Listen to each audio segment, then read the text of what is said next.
So last time I think so I completed till Captain James, yeah, Abel Johnson Tasman, Samuel de Champlain.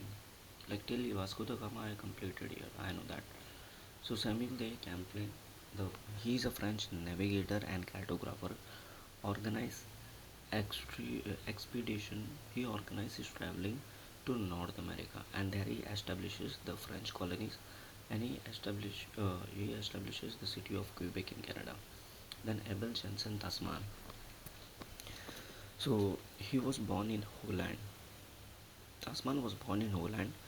Then he contributed to the colonial rush for searching unknown lands by discovering New Zealand.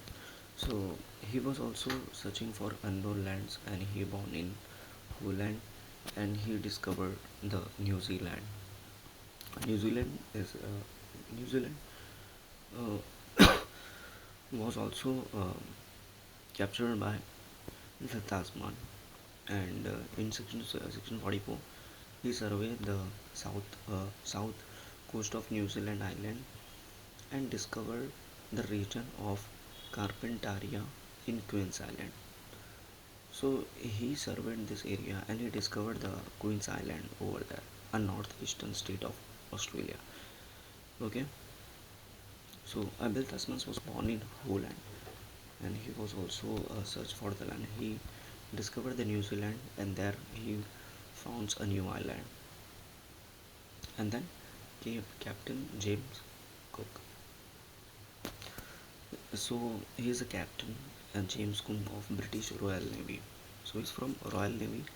Set his foot in New Zealand and Australia, and he also steps in New Zealand and Australia, and he surveyed the island in the Pacific Ocean. He surveys this island in the Pacific Ocean and prepared accurate maps. So he was a captain. He was a captain. He was a navy captain. He knew everything. He surveyed the island also. He surveyed. He actually, yeah, surveyed the island, and then he created the accurate maps of this island, which island, New Zealand and Australia. He cut across 60,000 nautical miles during his journey of 3 years. Okay, he cut across 60,000 nautical miles during his journey. He cut across 60,000 nautical miles during his journey.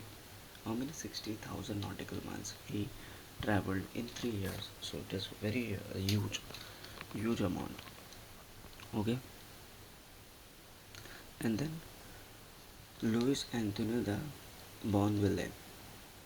He was a French traveler, and he reached Tahiti after crossing the Pacific Ocean. Okay, he reached to the Tahiti after crossing the Pacific Oceans.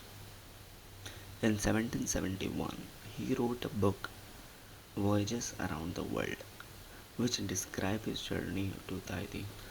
So, the Louis was a person, and he was a French traveler, and he reached to Tahiti after crossing the Pacific Ocean.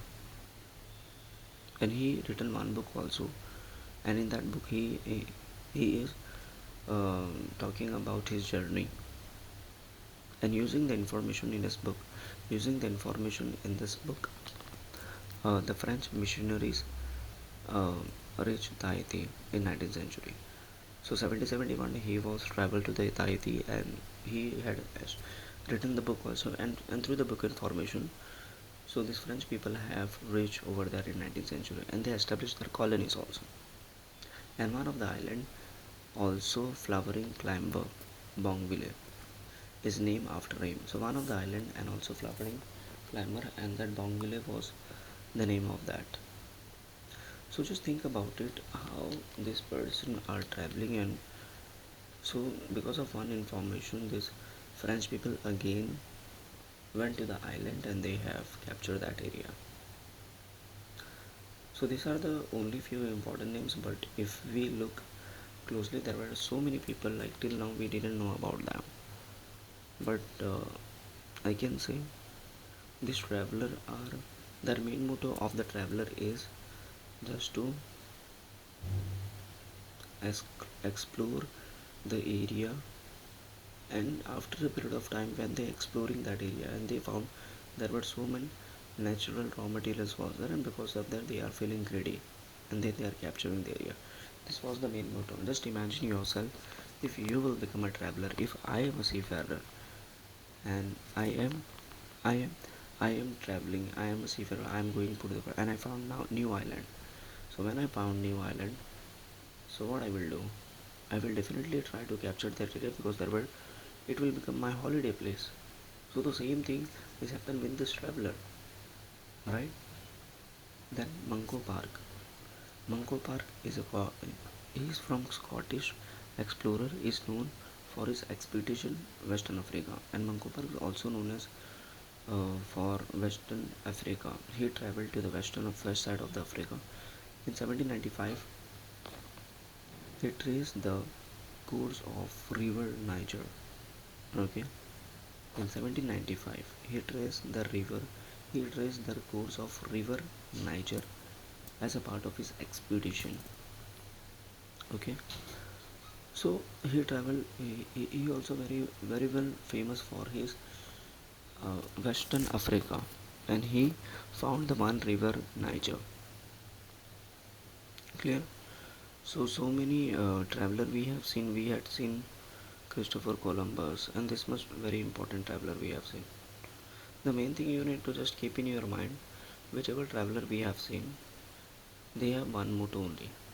They are exploring the land because they want to gain something more for their country. So obviously they are first traveling there. They are capturing that area, conquering that area. Now, Al-Biruni visited India accompanying Sultan Mahmud Ghazni. So he tried to estimate the diameter of the earth. His method for determining longitude and latitude. So Al-Biruni is a person, he also traveled to India so long, 1937 1049. So I think so is older than them. Okay. Now the Industrial Revolution. Okay. Industrial Revolution. Industrial means factory. Factory means a factory where this laptop and this clothing what I'm wearing. So there it is manufacturing. So now we will see the Industrial Revolution in this period. Industrial Revolution. How the Industrial Revolution started when? So this revolution indicates the transition from manual production to mechanized production. Obviously, before the factory, the people used to work in a manually, and after the Industrial Revolution, there was a people started using the mechanized production. Like for example, if this cloth I am wearing and you all are wearing, but before Industrial Revolution, people they were made by the handmade, but after industries came, so it was a technological. In the 18th and 19th century, steam powered and water power hydraulic system machine came into use for industrial production.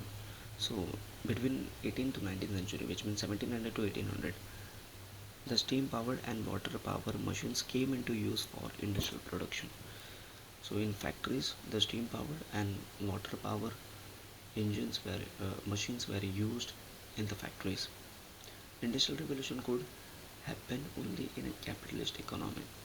And this industrial revolution is also is only happen in the capitalist economy, which means a rich area.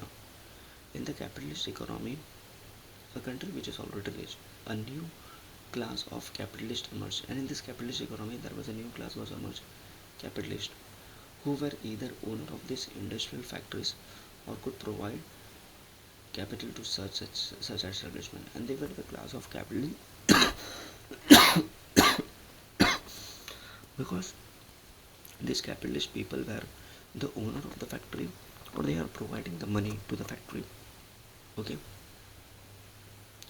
so to produce a commodities of common use with minimum possible production cost, okay, to produce any product with a common use of minimal possible production cost, to pay least possible wages in order to maintain maximum profit margin are characteristics of the capitalist economy. And capitalist, what is the characteristics of capitalist economy?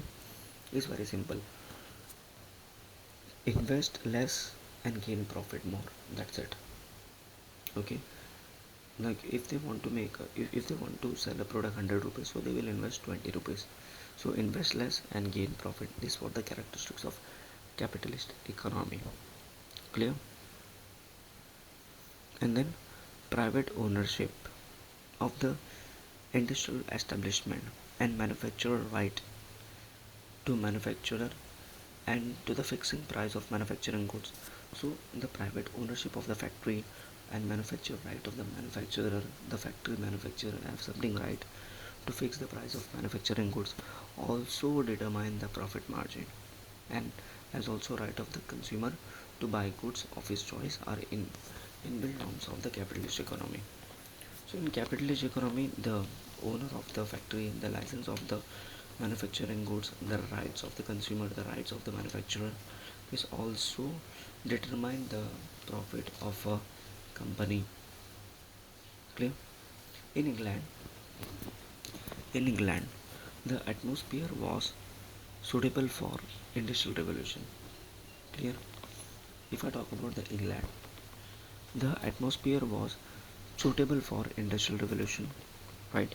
In England, the Britain, so large amounts of iron company and coal were available.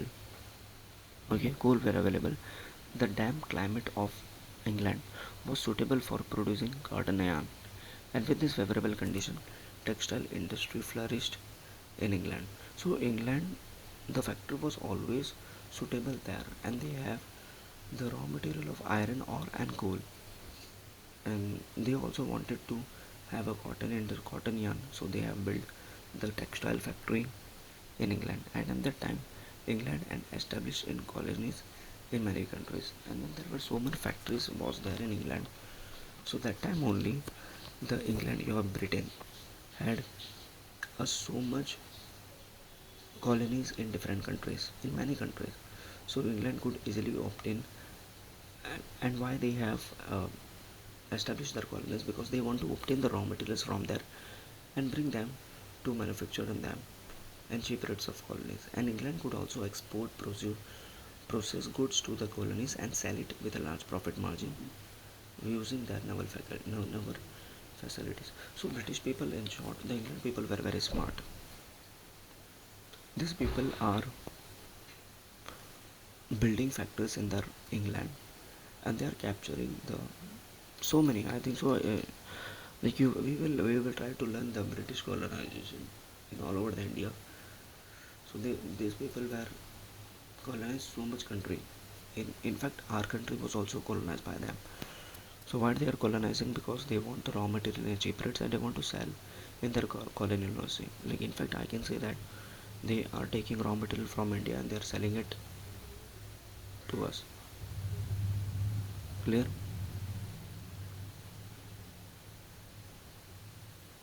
And then availability of cheap labor made it possible for them to maintain optimum level of cost.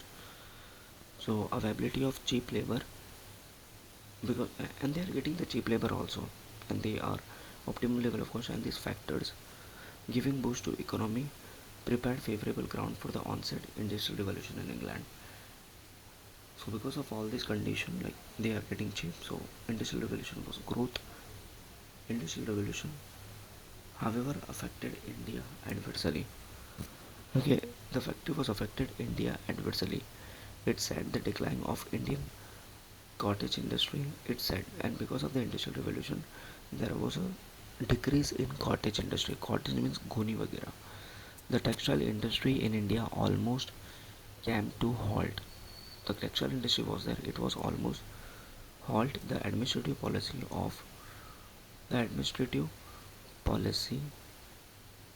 of the East India Company were made benefit the British than the Indians. Railway made it because of railway made it transport to European goods to rural areas for sale, and it turned into the monetary exploitation of the Indians. So British people very smart, and they are exploiting by their product also. Clear? So industrial revolution, in short, I can say that was take a steep growth in England, and England were the only one country. There were so many factories were there, and they are having colonies in different area, and they are taking raw material from there, and they are manufacturing goods and selling it to their colonies. That's it. Clear? Then economic nationalism. Economic means related to the money. Nationalism was an outcome of the industrial revolution. So economic nationalism, there was a economic nationalism was an outcome of the factory revolution, arresting the economic growth of rival nation along with the fervently pursuing the economic growth one's own nation became very important. So in India also, Indian people have faced like their cottage industry was declined. India people were in the loss, and because of looking at that, the economic nationalism was started by the people of India. It became important. It became important to devise ways to put economic restriction on the rival country. Okay, so because of economic nationalism, they want to put restriction on the rival country, which means the British. They want to put restriction on the British, and measures such as the prohibiting the import export transaction. There was a measure such as prohibiting the import export transaction of other countries, levying a heavy tolls on their goods, establishing the colonies mainly in Asian and African countries. If it need fighting battles with the natives colonies were economic, with the natives of colonies were the part of economic nationalism. So in short, I can say why the economic nationalism happened, because these Britishers have colonized in the other countries. So other countries, the native countries, are started believing that we need to put restriction on their goods, otherwise they will control us in monetary also, right? The chain of surplus production was the effect of industrial revolution and Indian economy based on so there was so much production where the based on surplus production supported the economic nationalism and also imperialism. It became the vicious circle, continuously capturing the new marketplace for sources of cheap supply of raw material to maintain unbroken chain of supply and to attract more and more investors to safeguard their investment and so on. It resulted into the exploitation of colonies, extreme nationalism, industrialization, concept of this, the result of the immense and this the result of the immense expense in England. So basically, the economic nationalism were very bad because the country people were confused, no? Because if just imagine that we are living in India and American people coming here and they are selling their in 90% products we are using of America. So what do you think, we are in loss or profit? Definitely we are in loss. So our country will have a battle with the American country to restrict their transaction in India. As simple as that. Economic nationalism is that only. Clear? So next lesson we will try Ellen the European colonism. I am stopping here. Clear?